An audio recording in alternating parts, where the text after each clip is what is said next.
नमस्कार।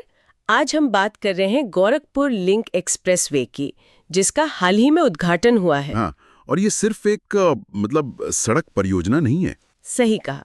जो जानकारी हमारे पास है वो इससे पूर्वांचल के विकास के लिए एक बहुत अहम कदम बता रही हैं। बिल्कुल, एक समाचार अंश या शायद प्रचार सामग्री जैसा लगता है ये सोर्स। हाँ, लगता तो ऐसा ही है। तो आज हम इसी के आधार पर समझने की कोशिश करेंगे कि इस एक्सप्रेसवे का महत्व क्या बताया जा रहा है और इसके क्या प्रभाव हो सकते हैं। ठीक है। और हाँ, ये भी साफ तौर पर बताया गया है कि उद्घाटन मुख्यमंत्री योगी आदित्यनाथ ने किया। जी, ये जानकारी प्रमुख है उसमें। तो चलिए शुरू करते हैं। सबसे पहले मुख्य बातें क्या है। ये एक्सप्रेसवे जानकारी के मुताबिक करीब 91 किलोमीटर लंबा है। हाँ, 91 किलोमीटर, और ये गोरखपुर को सीधे पूर्वांचल एक्सप्रेसवे से जोड़ता है। ये कनेक्शन बहुत महत्वपूर्ण बताया गया है। अच्छा, तो मतलब सफर आसान और तेज। हाँ बिल्कुल, सोर्स में इसी पर काफी जोर है। आसान सफर, तेज रफ्तार और जाहिर है समय की बचत। जैसे लोगों की रोजमर्रा की जिंदगी पर इसका असर पड़ेगा, ऐसा दिखाया जा रहा है। हाँ, कुछ इसी तरह से, लेकिन इससे भी ज्यादा कुछ है। वो क्या? इसे सिर्फ एक तेज रास्ते के तौर पर नहीं देखा जा रहा। सोर्स में इसे एक संभावित इकोनॉमिक कॉरिडोर, मतलब आर्थिक गलियारा बनाने की क्षमता वाला बताया गया है। ओह, आर्थिक गलियारा, ये शब्द तो बड़ा है। मतलब सिर्फ सड़क से ज्यादा? हाँ हाँ बिल्कुल, आर्थिक गलियारा कहने का मतलब ही यही है कि ये सिर्फ आने जाने का रास्ता नहीं होगा। तो फिर क्या अपेक्षाएं हैं? उम्मीद ये है कि इसके किनारे नए उद्योग लगेंगे, व्यापार बढ़ेगा, लॉजिस्टिक्स हब बनेंगे और मतलब नौकरियां भी पैदा होंगी। अच्छा, तो ये एक बड़ी आर्थिक गतिविधि का केंद्र बनाने की सोच है। हाँ, स्रोत की भाषा तो यही इशारा करती है।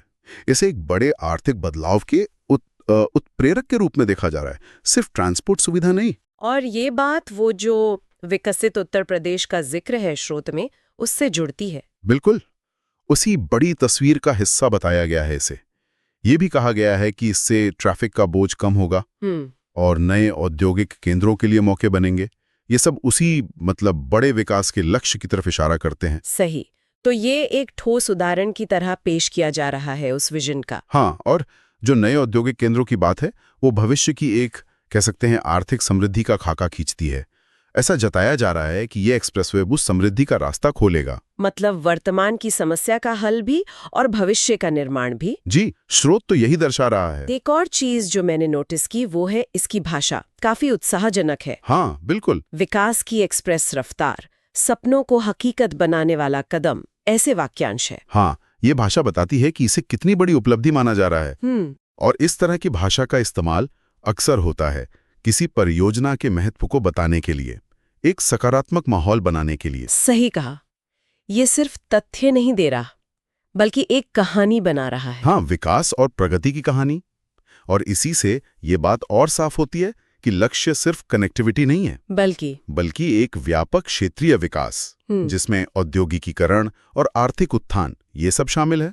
तो अगर हम सार निकालें तो गोरखपुर लिंक एक्सप्रेसवे को एक ट्रांसफॉर्मेटिव प्रोजेक्ट के तौर पर देखा जा रहा है। हाँ, स्रोत के अनुसार तो बिल्कुल पूर्वांचल क्षेत्र के लिए एक बड़े बदलाव का प्रतीक, तेज कनेक्टिविटी, आर्थिक अवसर और समग्र विकास का वादा। ठीक है, ये तो स्रोत का नजरिया हुआ। हाँ, पर यहाँ एक सवाल मेरे मन में आता है जो इसी जानकारी से जुड़ा है। बताइए।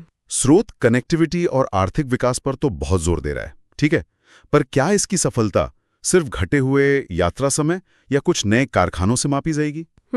अच्छा सवाल है। मतलब स्थानीय स्तर पर क्या असर होगा? छोटे कारोबारी, किसान, आम लोग, उनके जीवन पर इसका वास्तविक असर कैसे पता चलेगा, कैसे मापा जाएगा? हाँ, ये पहलू जरूरी है। क्या स्रोत इस बारे में कुछ कहता है? नहीं, स्रोत में इसका जिक्र तो नहीं है। तो ये एक ऐसा सवाल है जिसका जवाब शायद हमें भविष्य में ही मिलेगा।